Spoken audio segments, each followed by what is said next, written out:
I'm Gillian from the PHN. I'm one of the primary care engagement officers there. I'm a registered nurse background. We are very lucky tonight that we have Laura here with us to do some grant and tender process writing. So I'll just start tonight with a quick acknowledgement to country. I'd like to acknowledge the traditional custodians of this land. Today we're meeting on Yuwi ground and pay respect to elders past, present and emerging. And I will hand over to Laura, who wants to introduce herself. Thanks, Gil. Thank you, everybody, for being here this evening. It's such a delight for me to be back in Mackay. I lived and worked in rural and regional Queensland for about 20 years as a long-suffering spouse of a country GP who was never home. I'm not bitter at all. I had grant funding in the private and not-for-profit sector for over a decade, and I have also supported clients with responding to tenders. So I've got the experience in both of those fields. I have made many mistakes over these many years and these many applications. So hopefully tonight you can sit back and enjoy learning from my many blunders and errors. Start with introverts. Please don't start freaking out because there's going to be some audience participation. Extroverts, Janine, calm down. It's not going to be very exciting. I'd like you to please stand up if you are interested in getting free money for your practice business. So just stand up for me. Thank you. That was what I expected. So now, please stay standing if you've ever applied for a grant with NQPHN. Then, the next thing that I'd like you to think about is whether you've been successful in securing PHN grant funding. Please stay standing. So a fair few of you in the room on your feet. Stay standing if you applied for other grants besides those that NQPHN has presented to us. So if you've applied for grants outside the PHN framework. The usual suspects, Sheree. Then stay standing if you feel confident and prepared to apply for a range of non-PHN grant funding and other competitive opportunities, including tenders. Awesome. So I guess that's why we're here tonight is you can sit down. Thank you last three people for staying there, standing for so long on your feet after a hard day of work. That's why we're here this evening, to better equip you to make the most of grant funding and other opportunities in the tender space. Again, just a bit about the process this evening. You've got a participant pack in front of you. Just a little staple piece of the paper. There's some notes taking availability on the last couple of pages of that. There's also in the center of your table a few printouts, and those are just some templates that we've developed, which we will email to folks afterwards. I will be referencing them though, so if you wanted to have a look at them, there's 3 templates there that we'll talk about later on in the presentation. We've scheduled time for questions at the end and also around the food will come out. But please feel free, it's a relatively small group here in person. We've got a heap more people in the video conference. Feel free to ask questions as we and obviously if I know that we'll cover that topic later, I might delay answering, but you know, it always feels better if we can chat about things and discuss things in more detail along the way as they come up organically. So before we get to the nuts and bolts of tonight's presentation, let me just share something with you that's happened over the Easter weekend when we had family and friends visiting, as I'm sure many of you did too. So our friends' children, 12 and 14, were very excitedly chatting about the plans that we had for all the activities, where we're going to go and what we were going to do. And in particular, they had some tempting activities for me for the Tuesday after the Easter Monday. And I said to them that unfortunately, I wouldn't be able to join because I had a big project that I was working on. And they wondered what on earth could be more exciting and interesting for me to do than to frolic on the beach with them. And so I explained that I was going to be presenting some information on grant and tender responses to practice managers in North Queensland. And there was a confused silence which followed. And I was perplexed until the eldest retorted with, "Wow, I didn't know you were on Tinder, Auntie Laura." I said, "What? Of course I'm not on Tinder. What would an old married woman like me be doing on Tinder? I've got no business mucking around on there. Why would you think I was on Tinder?" And then I listened as she explained that is what I had implied when I explained that I was going to help people with more effective Tinder responses. Tinder. Please, full disclosure, tonight has got nothing to do with how to prepare yourselves better on Tinder. I can't help with that. No, this is about tenders and grants. Actually, mainly grants, but a bit about tenders and how to maximize your business opportunities. Your love life, your Tinder stuff, I don't want to know about it. And I'm not on Tinder. So we might start off with a bit of an overview of the grants and funding landscape in Australia. And then we're going to move over to the slide, which discusses some of the similarities and the parallels between the two. So basically, the takeaway from tonight is there is a ton of money available in the grant space in this country. There is in excess of $80 billion a year that is available for us in business, in not-for-profit sector to access. If you further break that down, and there's a little QR code on the first page, which takes you to some research that has been done. If you further break the 80 billion down to look at what is specifically being directed into our rural and regional areas, and bearing in mind here in Mackay, we certainly qualify for that, it's in excess of $74 million per annum. And that is funding that is specific to rural and regional areas. So there is a lot of money available, but the competition is very fierce.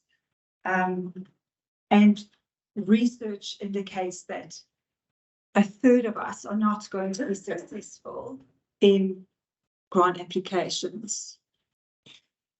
Those of us who've had involvement with the PhD grant applications, they are very kind to us because that funding is very specifically targeted to very particular needs that they know are a high priority to us in this region, in QPHN region.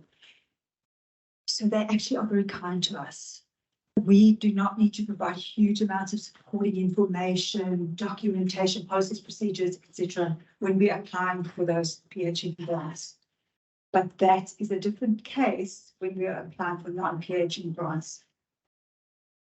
When it comes to tenders, your success rate is going to be even lower. So you've got a 66% chance of being successful in a grant application, according to research.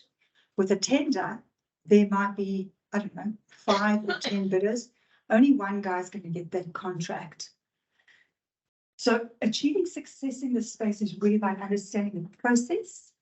It's about a high level of planning, preparation, and like everything, doing it regularly. So the more you do it, the better you're going to be at it. So when we look at similarities and the differences between grants and tenders, and initially the PHN approached me and they said, we want to do a talk on grants, how to apply for grants.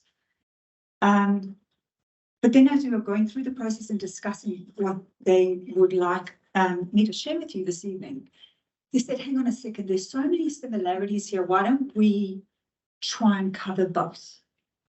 So because of the fact that we need to be a bit general tonight, we can't really go into specifics.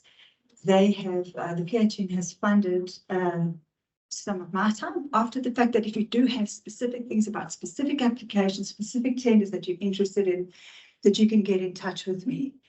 Because unfortunately, we really need to go quite a high level tonight.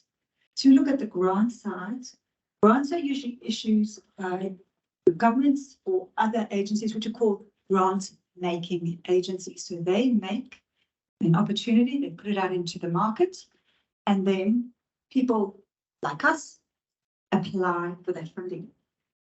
Tenders, also again, a government agency or large corporate owner, they want to procure something, they want goods, they want services. And so they put that out into the market and they say, this is what we need, who can provide it to us? Okay. When we look at what the product of the exercise is, the grant is usually financial support. So we will apply for a new disability grant. They will give us money for that and we will build that thing. On the tender side of things, it usually involves the award of a contract. So we might receive a contract to provide flu vaccination services, rehabilitation services to a large employer group, your local council, or something like that.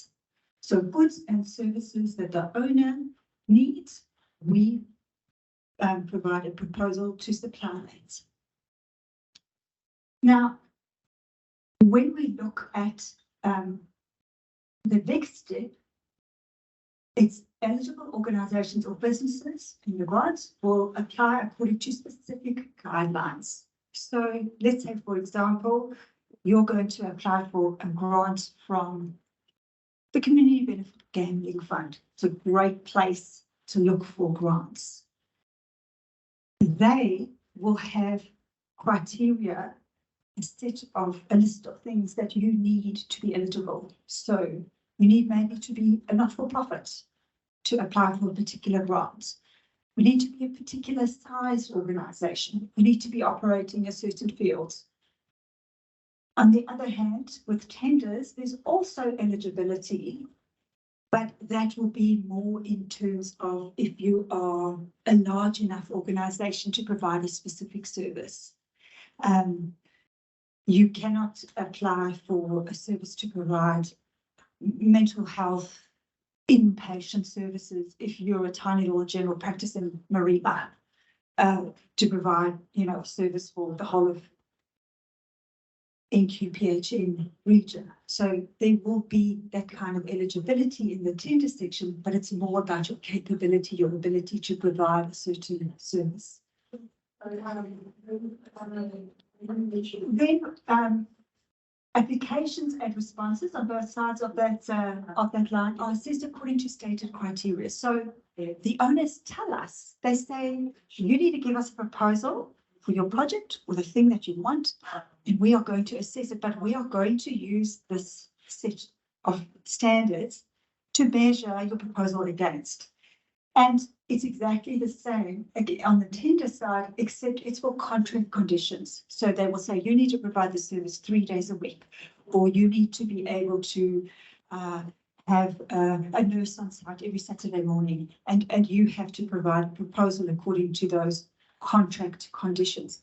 The whole point of this is transparency, that everybody's application is based on the same criteria and it goes in to be assessed on the same day through the same portal, and it's supposed to design fairness and equity when it comes to assessment. So they will tell you everything that you need to know in the guideline documents that you're going to be reading around your grant or your tender. And then, of course, your outcomes are announced in the case of the grant, and they pay you the money. So they put money into your bank account.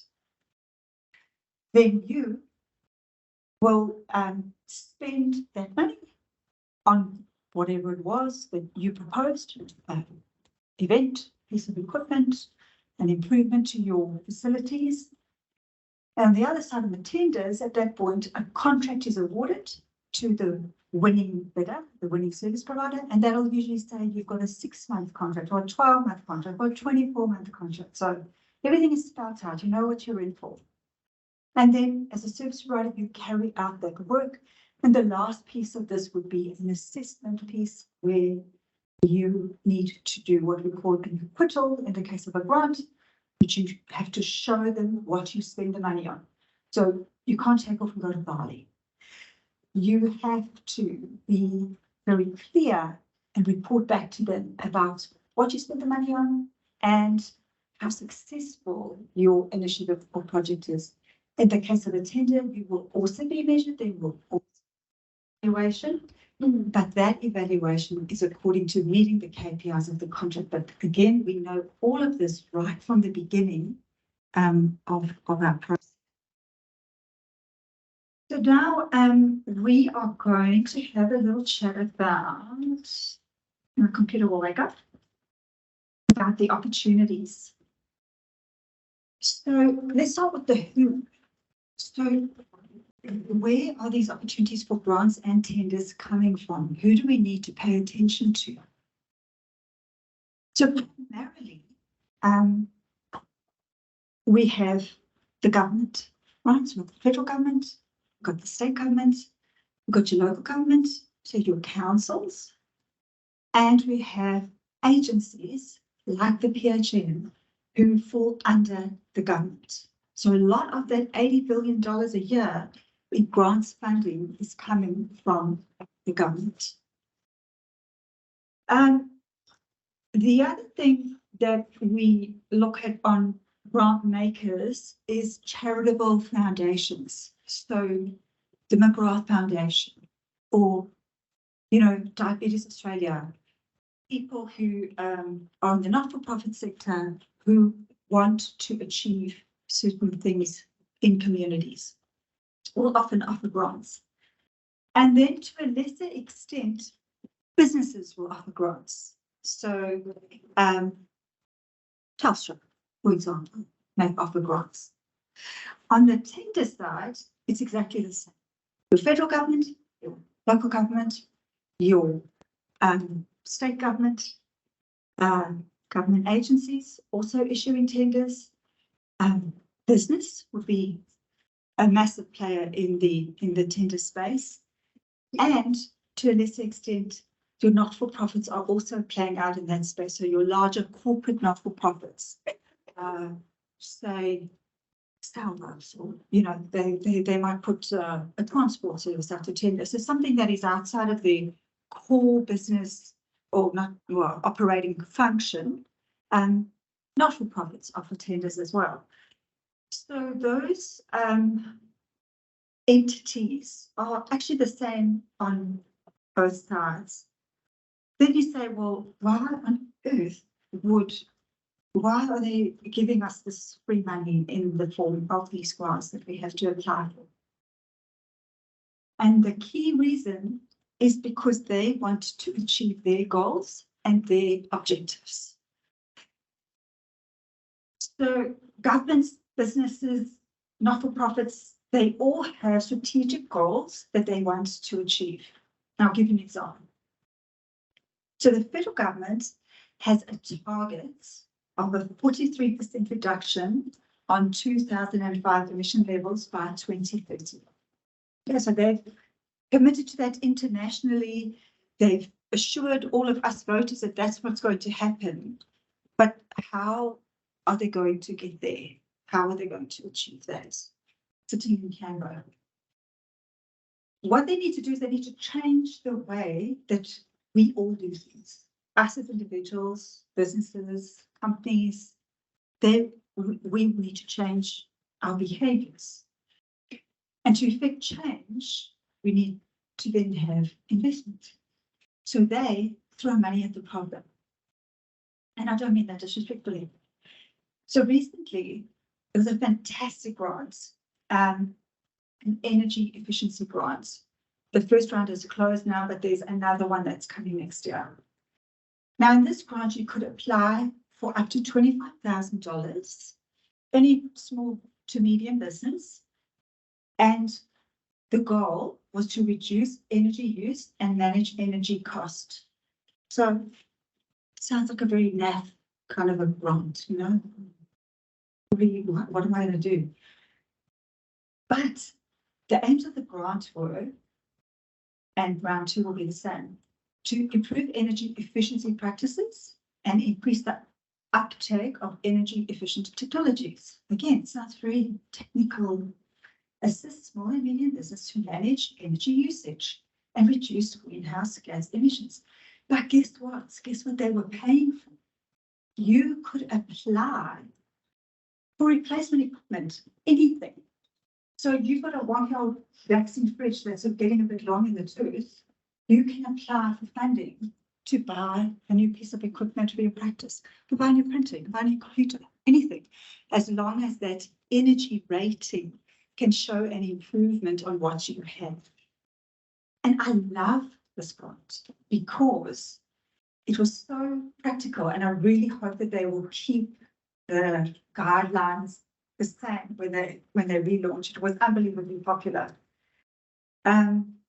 It also allowed you to do things like put up shade, put window tinting into your windows in your practice or your business. It would pay for someone to come around and audit your power use and to give you advice. So it was incredibly broad, but very practical. And as I said, that one's now closed, but I would certainly be adding the round two grants of that energy efficiency onto my calendar and start preparing for it now. And I think for me, that's what tonight would really be about. If I can sow some seeds for you and just help you start planning and thinking ahead, because the worst thing with either grants or tenders is to do this stuff in a rush.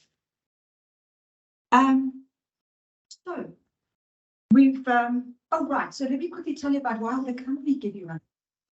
Why would Telstra, we used the fake example of Telstra earlier, why would they give a grant out? And the reason is because they had committed to certain social responsibility goals and targets, and they have to report back to their board. So they can't just say, oh, yes, we're going to, no, we're going to help rural Australia with telehealth or whatever, and then not do it. So they are strongly motivated to make sure that this money is invested as they have promised and as they budgeted for. So the funds are there. So let's say we again use the example of a Telstra. So Telstra might have a grant available to promote and support the development of telehealth, telemedicine. Okay? And as a company providing digital internet services, it's obviously in Telstra's interest to spread the uptake of these kinds of technologies, right? The more services that we receive online, and we say, oh, this is normal now. COVID's made us all accept a lot more sort of online and remote type of services. We're all getting used to it. And the more telehealth consultations, for example, occur online, the more that internet then becomes entrenched in the provision of healthcare, right? As an example. And then, of course, the better for their business who's operating in that space. It's in their interests to put a small amount of money, relatively small in terms of their budget, to promote this kind of thing. On the other hand, for us, as the people applying for this money, we then become better at coordinating and delivering these kinds of telehealth services. To use that example, we have to develop policies, procedures, skills. People need training, we've got to promote it to our patients. So we actually do the hard work. We roll all that stuff out. But the end result is that it's easy for our patients to access timely care, potentially, if you look at, say, rural community, our folks here in Mackay, not necessarily impacted to that degree. But many people that are attending tonight on the video conference would really relate to that. So it's a win-win. Telstra gets what they want, and we get to develop an exciting, interesting, promising new service in our practice, and our patients get the benefit of that. So let's look at then, where do we find? There is a number of places where we need to just be looking, be vigilant, including the paid grant finder services. And I've put the QR codes to these on your little handouts. And I've just given you a few of them. There are so many of these types of platforms, but we'll start with the unpaid grant finder services, which are primarily the ones where the government is placing their opportunities. So you've got Grant Connect, you've got Community Grants Hub, and you've got the Queensland Grants Finder. The QR codes will take you directly to these sites. Then in terms of other unpaid services and resources, I really rate professional networking. So I am on LinkedIn a lot, and there's certain people that I know are active in the grants space, and I follow them and I see what they are talking about and engage in that conversation with those kind of people. Your other professional network, of course, is your AQPHN, right? So I know we all get flooded with 1,000 emails every day, but these guys are trying to target you very specifically with useful information that will benefit your business, and of course the provision of primary care generally in our region. So make sure that you're staying in touch with the information that AQPHN is putting out there. And then talk to one another, I think that's always such a good way to go with that collaborative approach. We all know in practice, there's enough work for everybody. We've all got probably too much work some days. So talk to one another and build those networks and those communication backwards and forwards, to and fro. It's invaluable. For organizations or businesses that wanted to really dedicate resources and time to grants and tenders, there are paid grant subscription services. So Smarty Grants, Grant Guru, Grant Hub, again, there would be 10 or 15 of them. The benefit of a service like that is everything is in one place. And so you don't have to check this government website, that AQPHN website, it's all consolidated for you. But honestly, if you are at the early stages of your grant application journey, I wouldn't bother with anything paid. There's no need. There's enough information in the public domain. And sometimes when you do subscribe to these platforms, it's overwhelming. You get so much information, it sort of becomes counterproductive. And then, of course, the final thing would be these people like myself who you can pay to write your grants for you. But again, nobody in this room who's starting out with grants and tenders need to pay anyone. Excuse me. You will be quite capable of writing and submitting.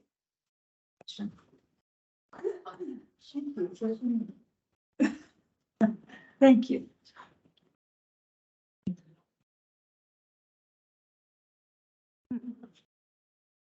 So you don't need to pay any money to do this. In terms of the tenders, That is a different story again. I'd say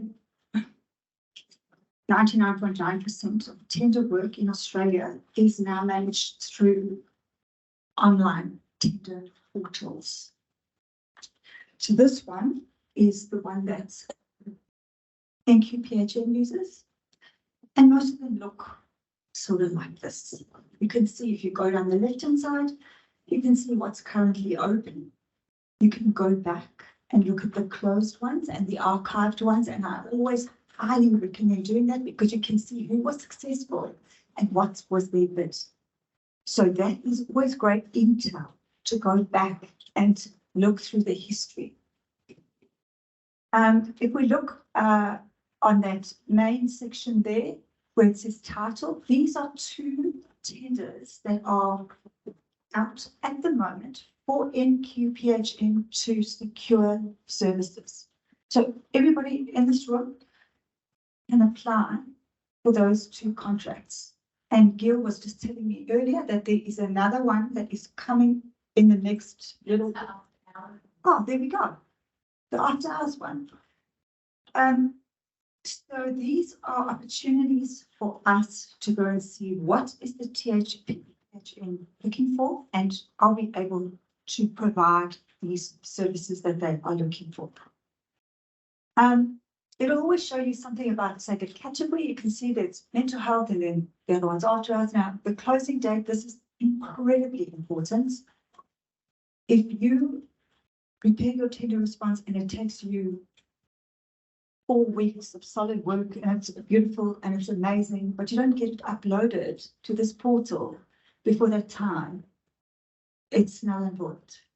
No one will even look at it. It goes to the And one of the most important things is to look at that AEST, Australian Eastern Standard Time. We have different time zones in Australia.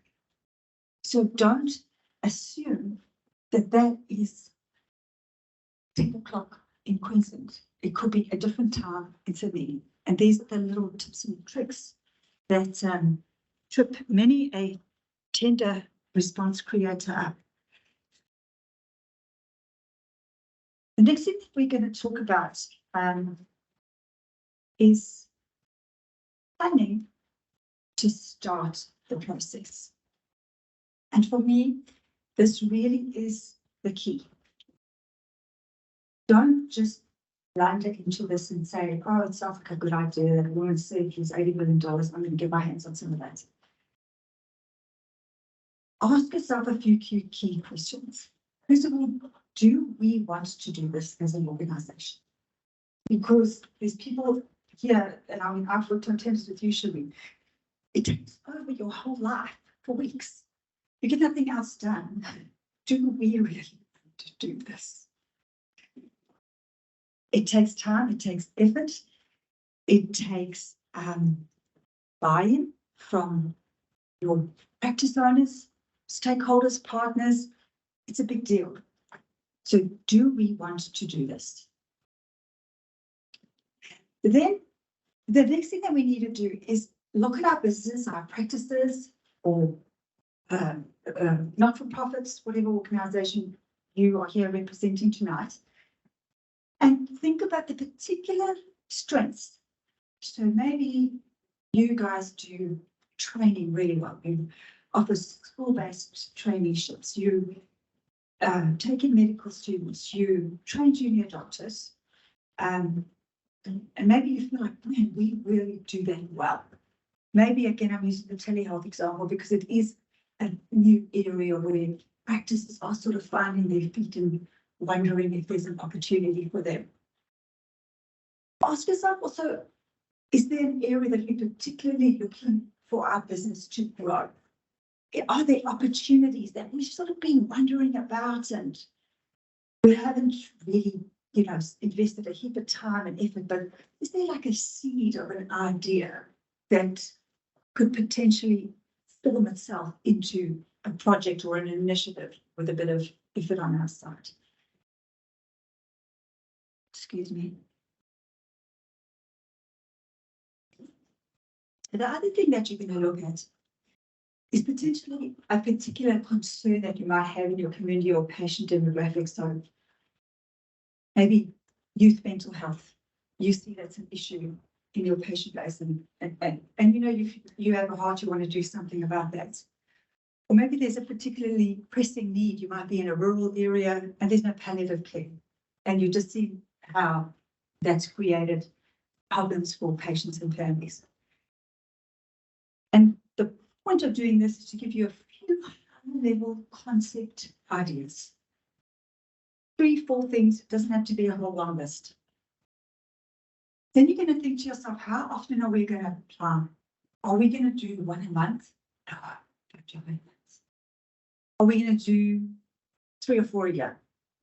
Maybe more doable, once you're down the track. But in the beginning, maybe you only want to do 2. So decide for yourselves how much effort and energy you're going to put into this.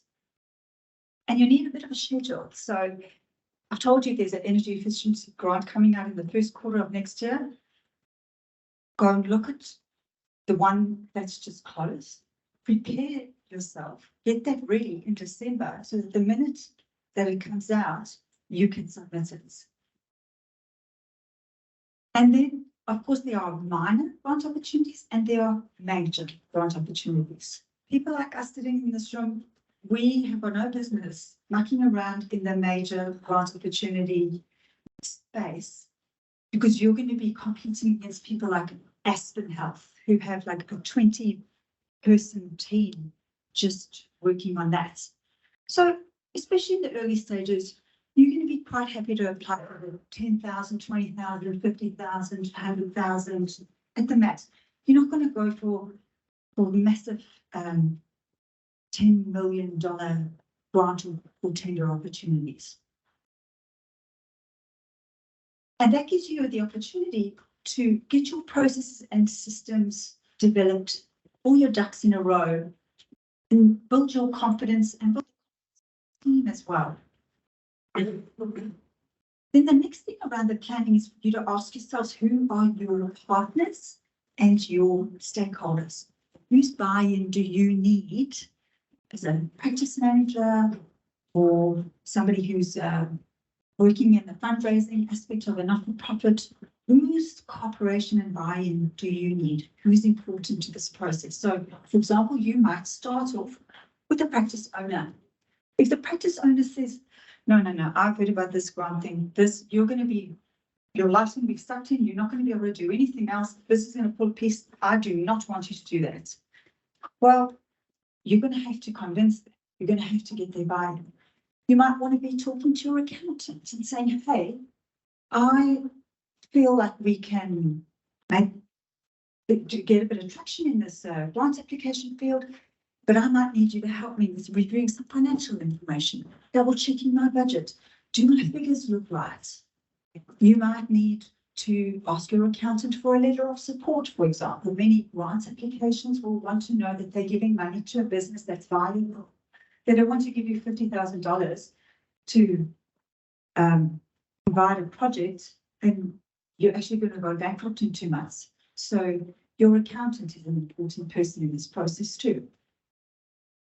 And then discussing your plans with someone like Gil from NQPHN, who is your practice engagement person and your link between the bigger PHN, to let her know you've decided that you'd like to start. And she'll remember that. She'll look for opportunities for you. She'll talk to others. She'll bear things in mind. She'll know to feed you the information that is going to be useful to you as you start planning your pathway into doing these applications, maybe in a more serious way. And then the other thing that I think is really underrated is to look around in your own community and see which other businesses, which practices, which other people who are working in your field or sort of adjacent or related to what you're doing.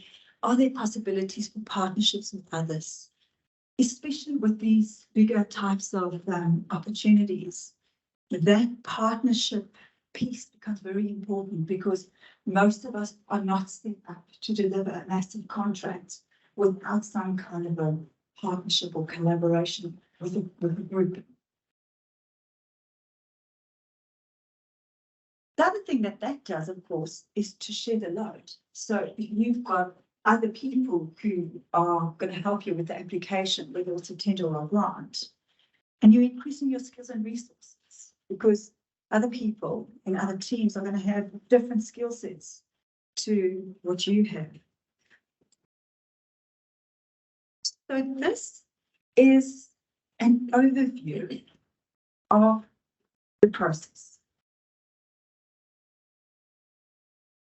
So we always say to scope out your project first and then identify your funding.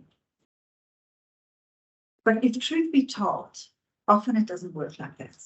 Often something will pop up, something will pass over your desk, like the energy efficiency grant now. You were not planning on assessing the energy efficiency of your practice or your business. But guess what? Here's a great opportunity to get $25,000 to buy some new equipment. So if you have those high-level concepts or ideas, once you see some funding that you think is going to work, you can then scope out your idea into a project outline to more closely be aligned with whatever the funding opportunity is. And you might need to adjust your original idea to be more closely aligned with the grant maker's goals. But I think when you are flexible and you are able to be a little bit more creative, often things just fall into place. So once you've drafted your application, you are going to submit it. It's going to be assessed. And this is primarily on the grants side of things now.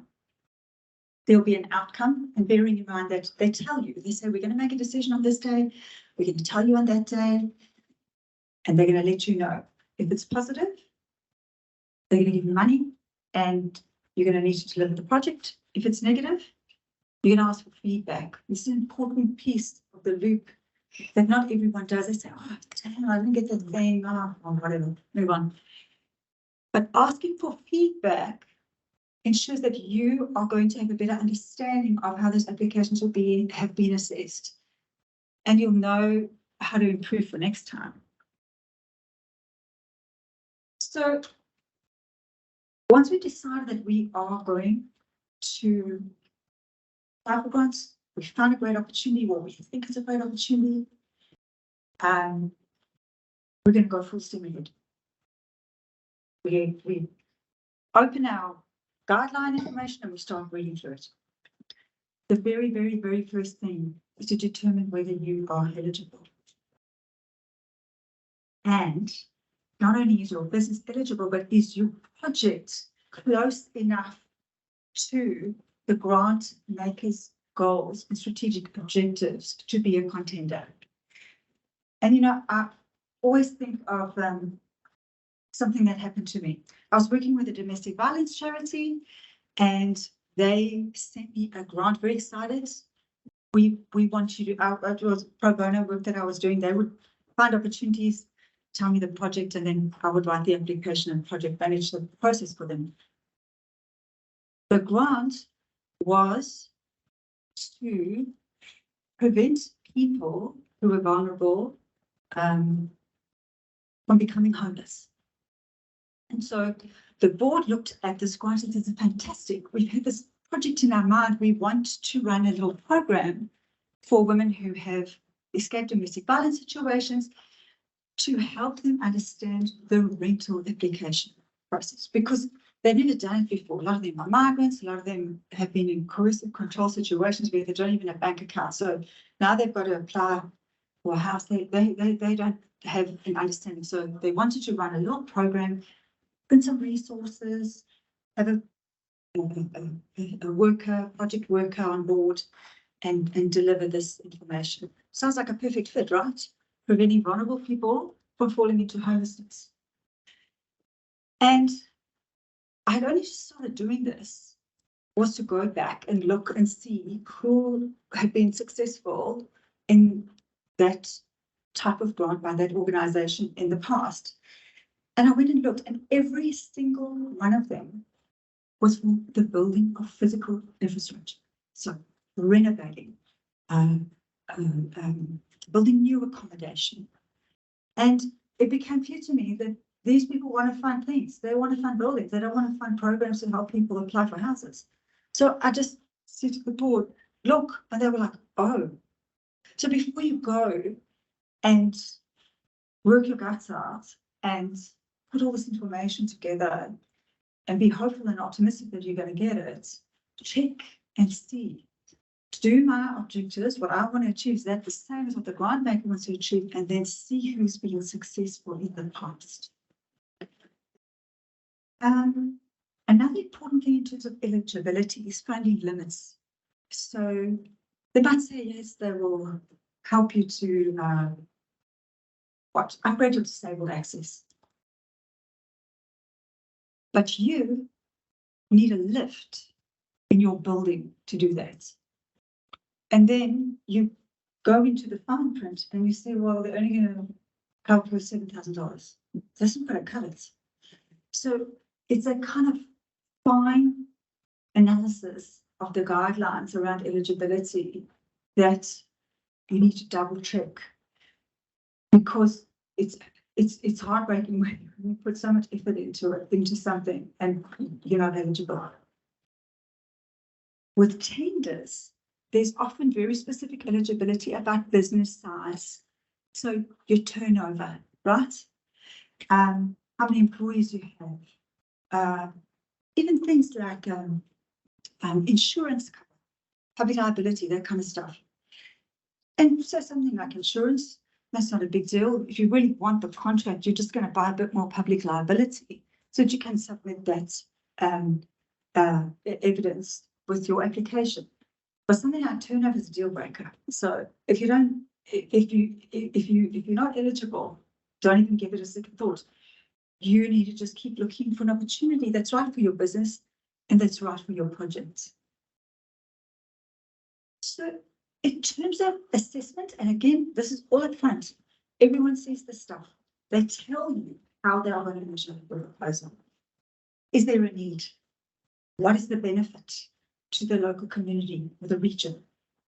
Have you consulted? Have you spoken to others? And is this a genuine thing that the whole community wants? Or is this just some random scheme that you've popped up in your head? Capacity for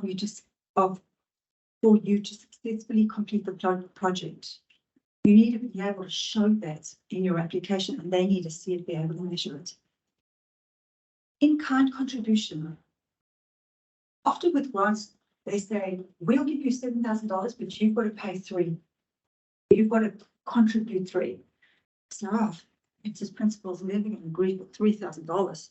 But guess what? If you go and look at what you can provide in kind, what we mean by that is to say, you're going to have an event. We're going to provide a venue. The venue is your practice, but we're going to provide a venue for this event, and you will assign a dollar value to that in-kind support, and you will put that into your budget as your contribution. Project management. So let's say we say, yep, I'm going to assign a project manager. This is the big project that we want to do. And let's say we say the project manager role is going to take 100 hours and we're going to bill it out at $70 an hour. That's going to be you guys sitting around here that's going to do that. But you translate that into a dollar value. And there we go. There's $7,000 that you just put into the budget that is your contribution to the particular project we're looking for. We are nearly going to break for food. And so I wonder if we shouldn't do a quick round of questions. If anyone has anything that they would like to ask at this point, things that folks haven't heard me talk about yet, and they're thinking, well, I'm just going to mention that burning issue that I can't get to find out tonight. Anything from anyone? Okay, very good. When it comes to tenders, the documentary requirements and evidence is a lot more onerous than your rights. They want to see your policies, they want to see your procedures, they want to see your business plan, they want to see a full project timeline. So if you've never done anything like this ever before, I would say leave the tenders until you've got your grant process established, and then you're going to be good to go. So now you found an opportunity you think might be a good fit for your team and your practice and your project. And the next thing that you need to do is get to grips with the actual requirements. So how do you apply? Most applications these days are applied online through some kind of an online platform. But there are also some of the old school grant makers, some of the old foundations that want you to send them a piece of paper, an email, that kind of thing. So be very clear on how you actually need to transmit your application for your grant. The first thing that you're going to do, if it's a portal, is register for that portal and have a play with it. Portals have come a long way since the first grant makers started using them. And in the beginning, you would find these crazy things like the page doesn't say order automatically and oh my word is good. Or you can't stop it halfway through. You put the whole thing in one go, and guess what? You haven't finished the whole thing because you're a procrastinator. So have a play with the portal. How does it work? The thing that I always do myself and recommend to others is you try to download the whole application. You want to try and see the thing in its totality. Because often the way that it's cut up on a portal screen by screen, you're answering a question now and then you're putting in a hair detail, and 5 screens later, there's the actual question that I've been answering for. Also, if you don't know what the requirements are up front, you can't do things like request quotes from people or ask for letters of support. So you need to try and see that whole application in totality. And sometimes it can be tricky on portal. Some of the older platforms don't allow it at all. So what I always do is just chuck in a whole lot of dummy text. It doesn't matter, ABCD, ABCD, ABCD, just so you can see the questions. So just click forward all the way to the end, and then you have a very clear understanding of what you need to do from the start.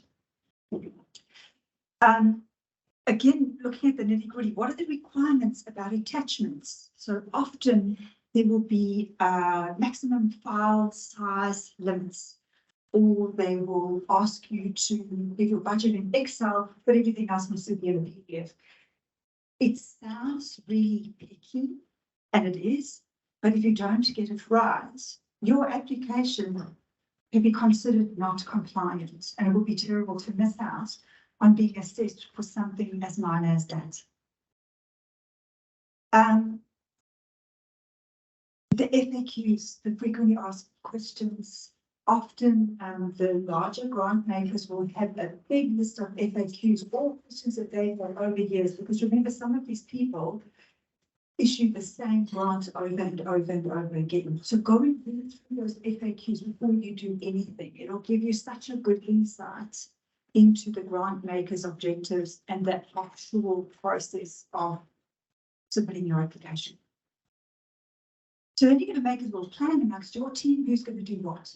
So when you are considering the big job of work, you've now seen what the application looks like, determine who is going to work with you and delegate parts of that application to others if you can. You know who the grammar Nazi is in your organization. Get them to be the proofreader. There's a grammar Nazi in practice, trust me. Work with people's strengths. Who works in Canva? Ask your younger employees. Canva is a fantastic graphic design application that is super easy to use. It's like having a graphic designer working for you in your office.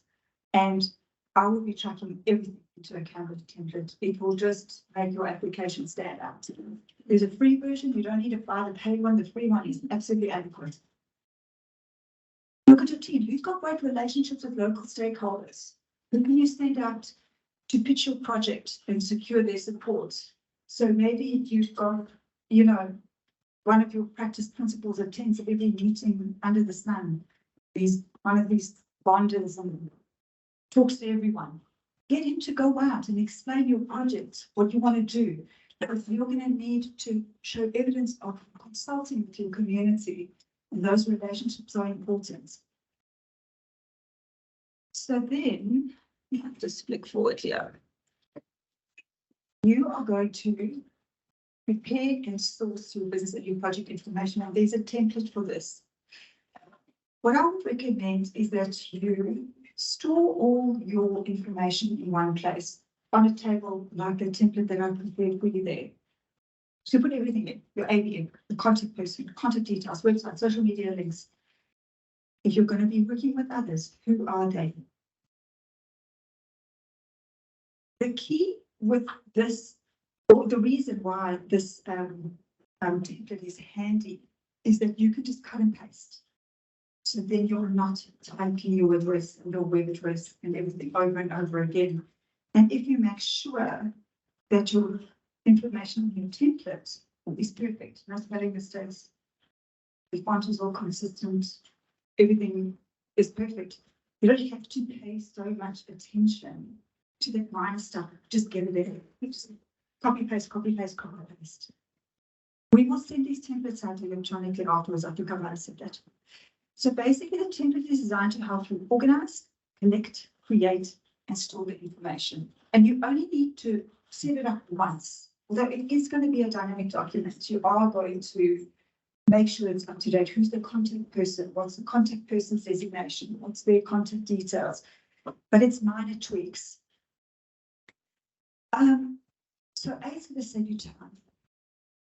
But the other thing I like about doing it in that way is that you can delegate it to somebody else. So you can say to your 2IC, listen, here's the portal, there's the login, type in all the business information.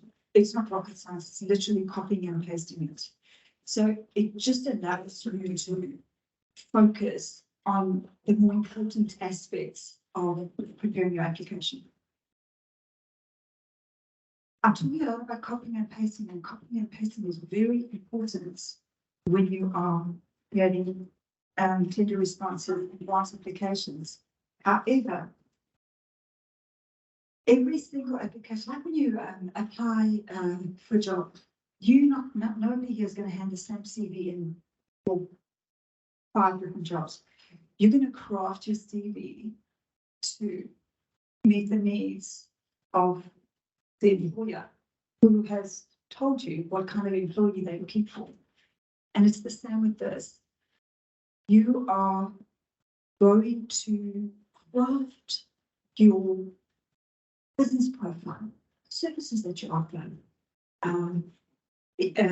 of course, your project information to match what the grant maker has already specified that they're looking for. I always love to use graphics or infographics to explain concepts in this kind of a field. It's very boring, it's very technical, and it just makes your application stand out from another. So a timeline, for example, they often want to know timeline.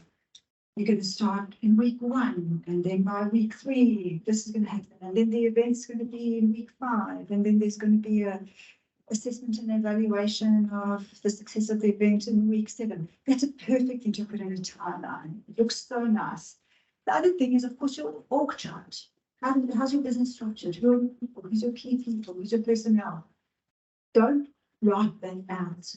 Put it in an org chart. Then within the key business information is your practice capability statement or business capability statement. This is an absolute must for tenders. It's like the CV for your practice or business or service or organization. For the grants, they don't ask you necessarily for a business capability statement, but they ask you for an overview of your business. So what I like to do is have the business capability statement there and done. It's a much more in-depth technical document, but then you just scale that back for your grants application where you don't need quite as much information. There's a template for the business capability statement as well. And I won't go through every single piece of what we need in a business capability statement because it's sort of an overview of everything. Right? They want to know your address, your phone number, they want to know your website, they want to know how is your ownership structure set up, who are your directors or CEO. They want to know things like, do you have insurances, work cover, that kind of thing. So you won't necessarily always be using that for a grant application, but in the tender space, it's an absolute must. When you are writing your business capability statement, facts and figures are very, very important. So you're going to tell the story of your practice. You're not going to say our practice is a well-established practice in Mackay. You're going to say our practice was founded in 1981. We have been serving the community for X years. My math's bad. I can't tell you how long that is. You are not going to say warm, fuzzy things like our patients love coming to our practice. You're going to say we have a patient base of X thousand people. They come from postcodes as far as 300 kilometers away or whatever. Facts and figures are going to tell your story in a much more compelling way than emotional statements that you can't really back up. You're going to try and communicate clearly and concisely. So you don't want to have a whole lot of fluffy language and adjectives. It needs to pack up. You are competing with other people and you want to stand out. It needs to be accurate and relevant to the opportunity that you are applying for. So don't tell them things that are not true or fudge information. It needs to be accurate and relevant. Assessors do their research. That's why they ask us for things like our websites. They will go onto your website and you tell them you've got 15 doctors and a website that says you've got 2. You immediately lose credibility. The other thing they ask for increasingly now is to go and look at our social media presence. And that's really becoming increasingly important in the background information that the assessors are gathering about your business. So what you need to do with that is to always make sure that your social media presence accurately portrays your practice or business's values and demonstrates your commitment to the issues. So if you know that you are applying for a grant for telehealth, you are going to be putting on your social media, oh, we are filing this, we've been looking into that. So, oh, did you know, we went to a seminar last week, we found out this information. This is something we're interested in. Patients, let us know what you think. Send an email to this address if you're interested in telehealth. And that will then clearly display to the people assessing your application that there's a bit of a track record there. So, important to curate your social media a little bit and make sure that there's nothing that casts you in a poor light or that doesn't align with the grant maker's objectives.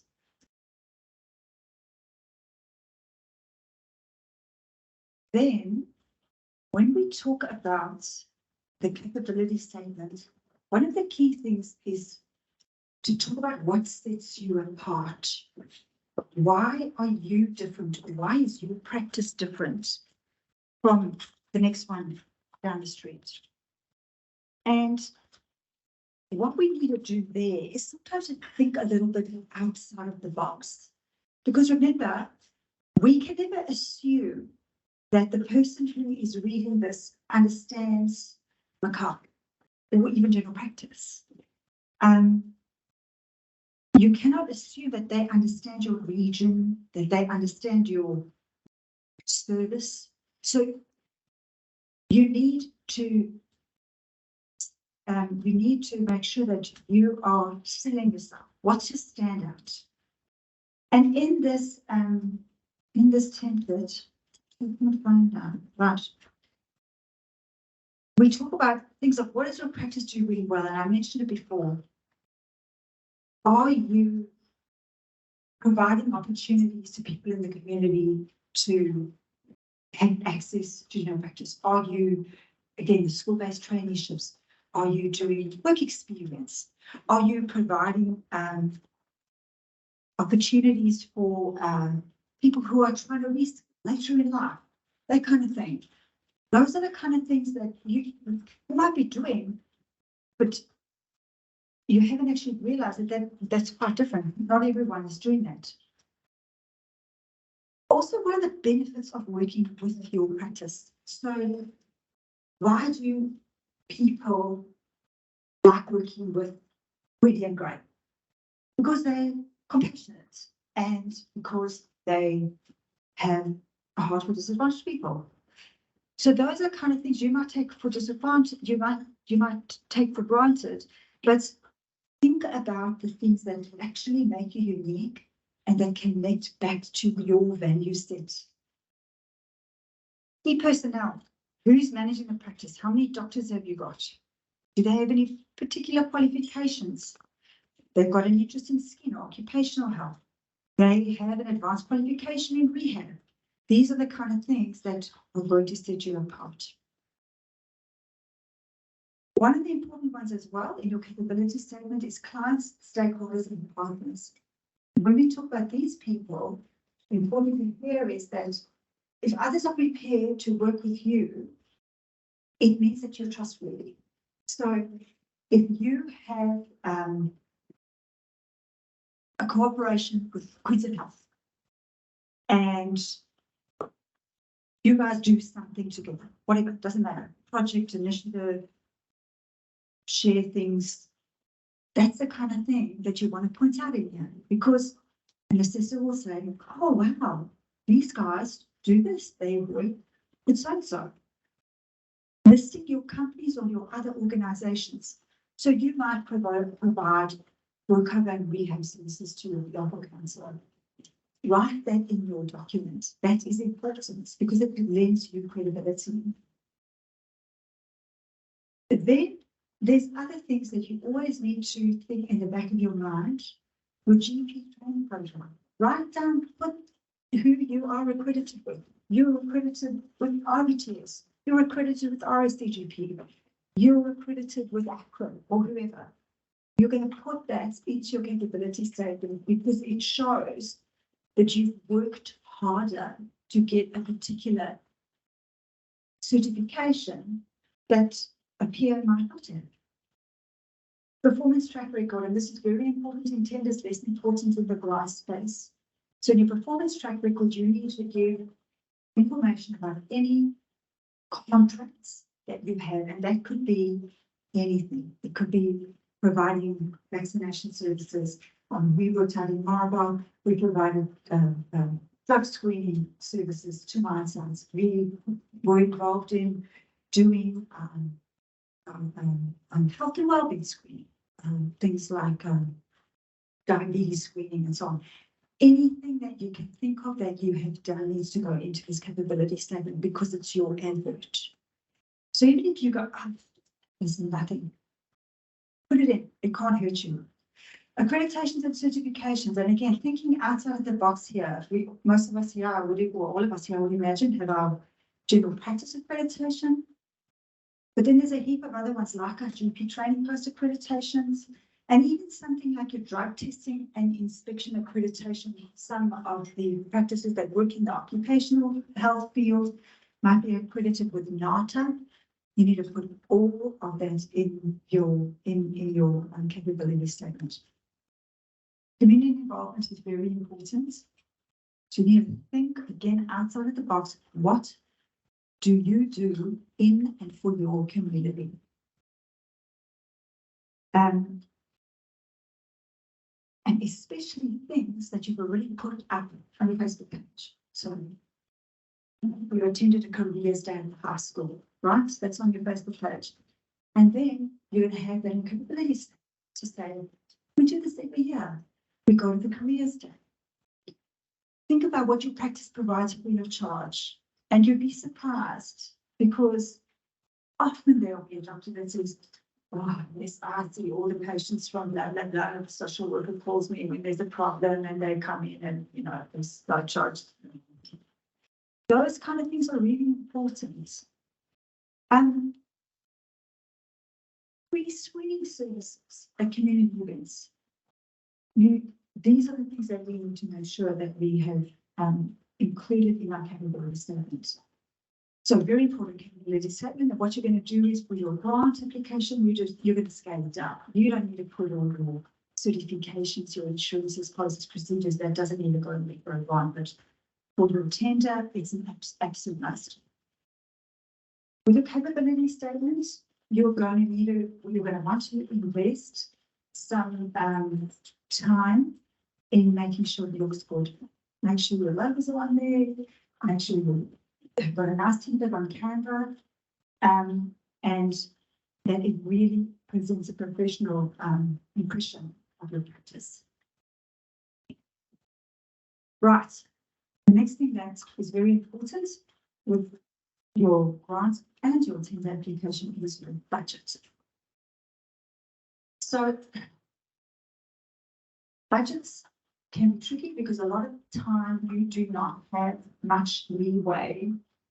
It's a set of columns and figures, and the grant maker or the owner who is seeking services tells you what they want to look at and how they want you to cost it.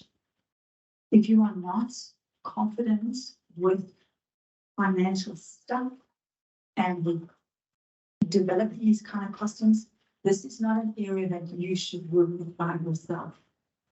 Let your accountant, practice principal, or someone else do it for you, or at least have input. Again, with the budget, talking about the in-kind support for the project. So what are you bringing to the party? What is your organization contributing? And then we work that back in terms of dollars, whether it's a venue hire for this much hours, is that, $500. Make sure that your in-kind support is clearly set out. The other thing with regards to the budget is that a lot of, particularly in the grant space, applications require quotes. These days, it's much easier because you can actually go online and get a quote. You can print something out from Harvey Norman or whoever that shows, I want to buy this laptop and these are the specs and this is the price. In the old days, it was much more difficult. You would reach out to your IT guy and say, hey, I want to do this grant. New tablet, can you give me a quote? And the quote never comes. So remember that you don't have to buy that exact thing from that exact place if it's not an option. You know, maybe they don't have stock by the time your money came or whatever. But it's a way, the quotes are a way for you to show very tangibly to the grant maker the actual cost of the item that you are looking to buy. Quotes start to become very, very complex when you're talking about a more technical project, again, something like building, construction. That's a very, very complex thing. And for any kind of grant where you are involving other contractors and so on, it requires a lot more coordination. And I've seen organizations who say, we'd rather just buy a denounceable because it's too hard to get all of these role players to give us the facts, the figures at a specific time. So again, sometimes necessary to be creative. Change the scope if things are not working exactly as you'd hoped. crafting the story of your project or initiative. So what you're going to do here is you're going to set out the problem. You're going to solution, which is your project or your initiative. You're going to give us a plan for how you're going to get there. And then you're going to talk about how you're going to measure or evaluate your success. This measurement and evaluation piece was not with us 10 years ago. It's very much here now. So make sure that when you're talking about measuring, that you choose ways that are realistic for you to measure. So the people came to my event, my training that I laid on for the community, and then how am I going to measure whether this was successful? I will interview every single person who came to my training course and ask them 5 questions. Well, no, that's not a good idea because you're going to be busy doing that for a week.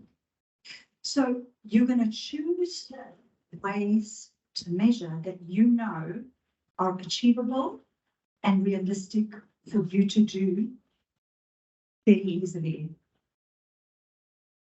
When you are talking about your problem solution, your planning, your measurement, you're going to talk about what, when, where, how, and why.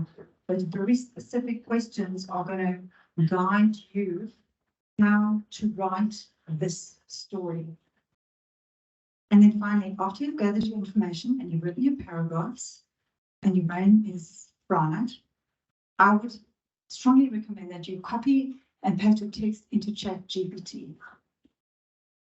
So ChatGPT is quite astonishing. I feel like it's going to change the world in ways that's, yeah, we haven't even imagined.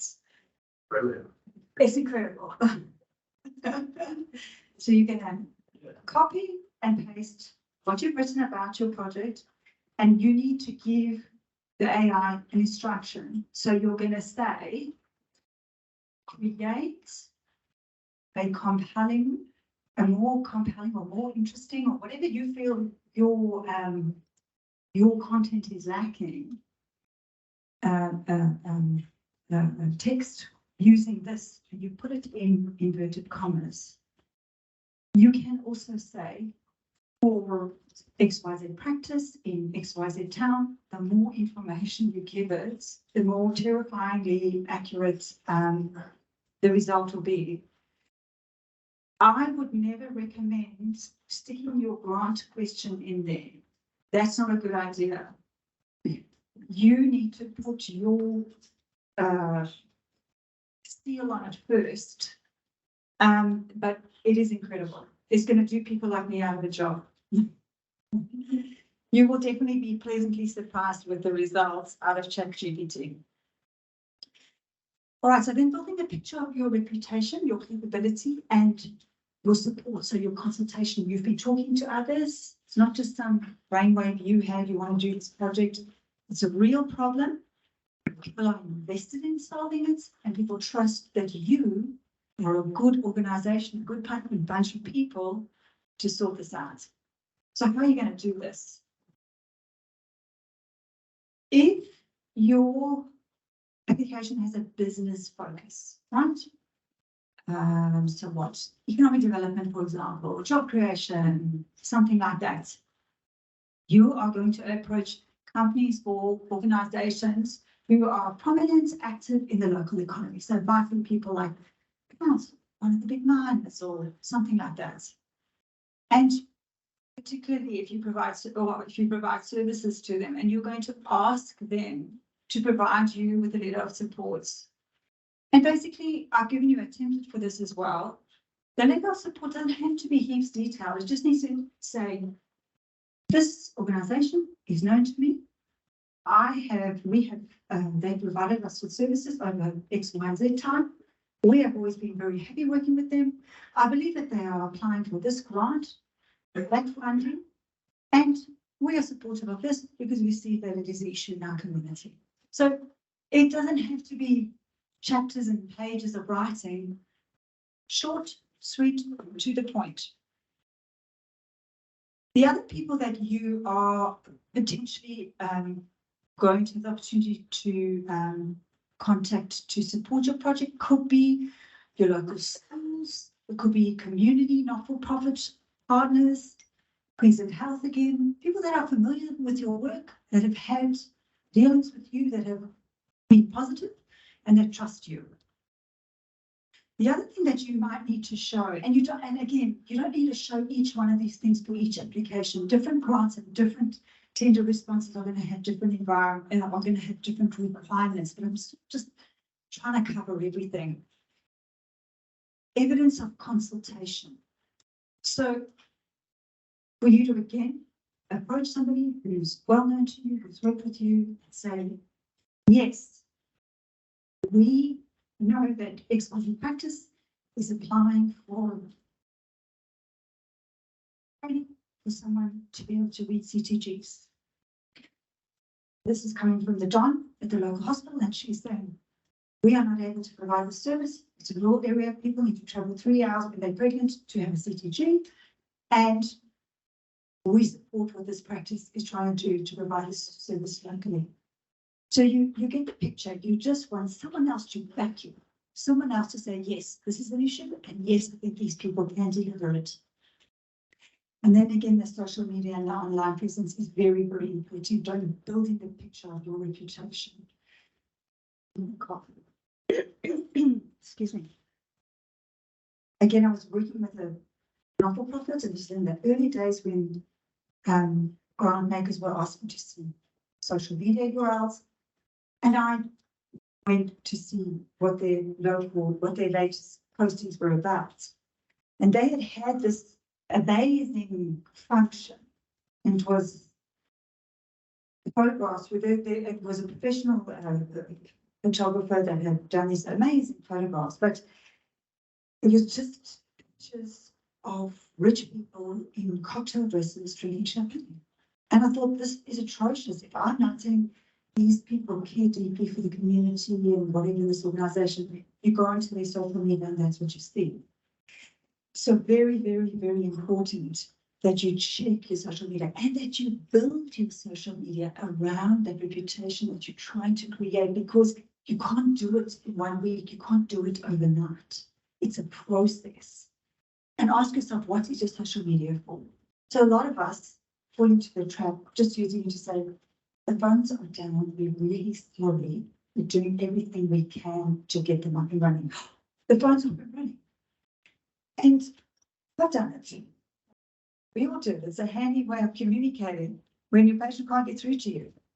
But social media and your online presence is a lot more than that in this space, and you need to cultivate it, and you need to make sure that it really reflects the values of your organization and who you are.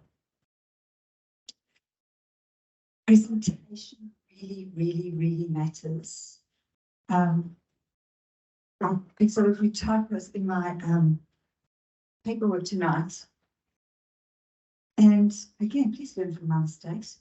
Don't have typos in your applications, whether it's a tender or a grant application. Get someone to proofread it for you, and preferably someone who doesn't know your business. And if that person said, I don't really understand that this thing here that you're talking about, that's fantastic feedback. That's what you want to hear, because you can fix it. Because you cannot guarantee that the person who is reading your application is going to have one clue about how your business runs. Make sure that you are consistent. If your business capability statement looks like that, and the CV of your key person has a completely different font, a completely different color, it's not laid out the same, it just makes you look sloppy. It's basic stuff now to have good design and things looking professional. Pay some attention to it. All your documents need to have the same feel, the same theme. It will stand you in great stead, I promise you.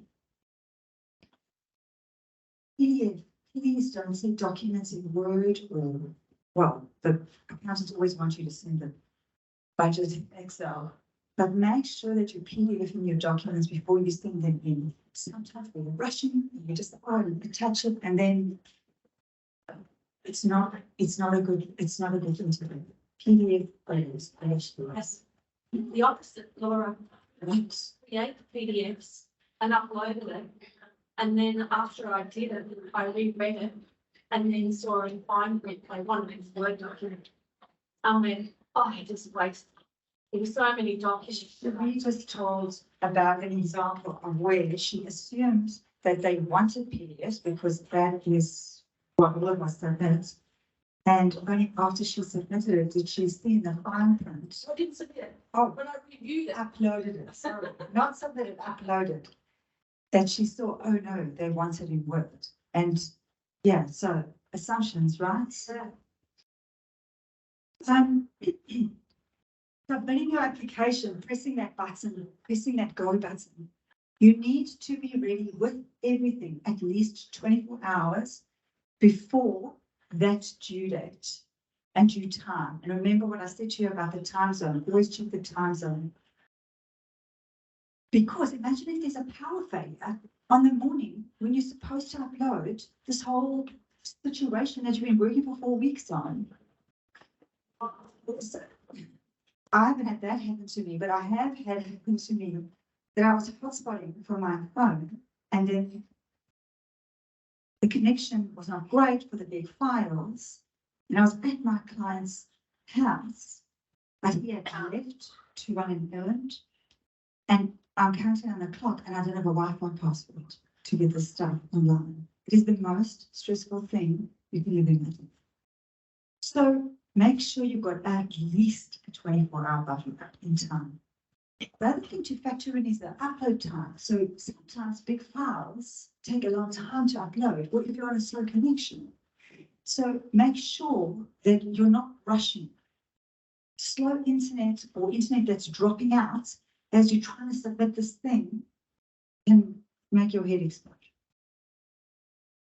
The actual submission process, they haven't received it until you have a receipt, which is usually emailed straight to you. But if you don't get that email, you get in contact with them immediately to say, listen, I submitted this thing. I haven't got a receipt, and let them look into the back end of their system to see what is going on. Do not assume because you press submit that they've got that thing. If you do not have an email acknowledging receipt, assume it's not there. But the assessors take your application, they match it up to all their criteria, and a decision is taken.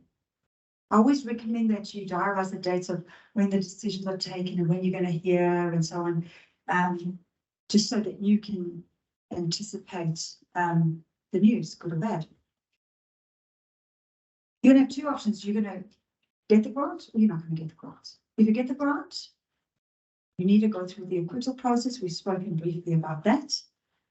And there's always a list of things called the funding conditions, which they send you at the time that you get the money, and it tells you what you have to do. You have to acknowledge the funder. You might need to put signage up. You might need to advertise on social media. You might need to acknowledge them at the event or whatever. And you have got to do those things. And you have also got to take evidence of having done those things. So you need to take photographs of the plaque that you had to put on the wall, for example.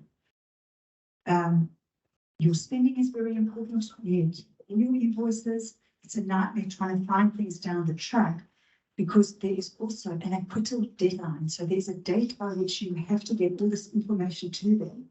And if the acquittal comes as a surprise to you, again, it's very stressful.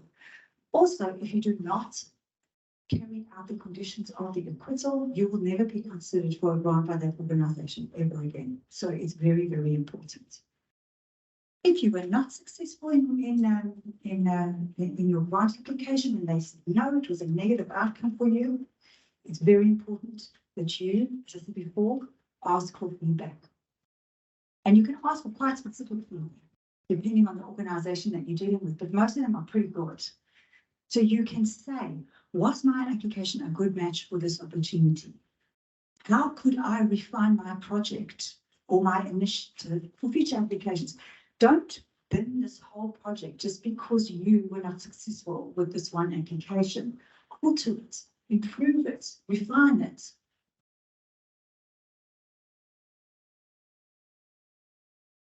Then the last thing that we are going to talk about is measurement. And I said to you earlier that the measurement was never an issue before. They would just give you money. They would say, put the event on, buy the appliance, do whatever it is you need to do, and show us proof that you've done that.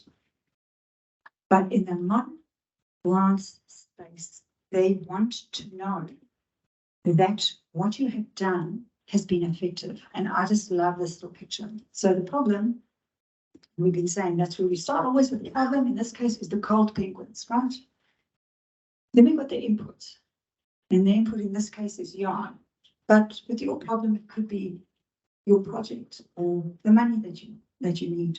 Then there's an activity. So maybe the activity is that you hold an event, or there's some training that you're putting on, or whatever you're applying for, that is then undertaken. Right? So in the olden days, that was where things cut off.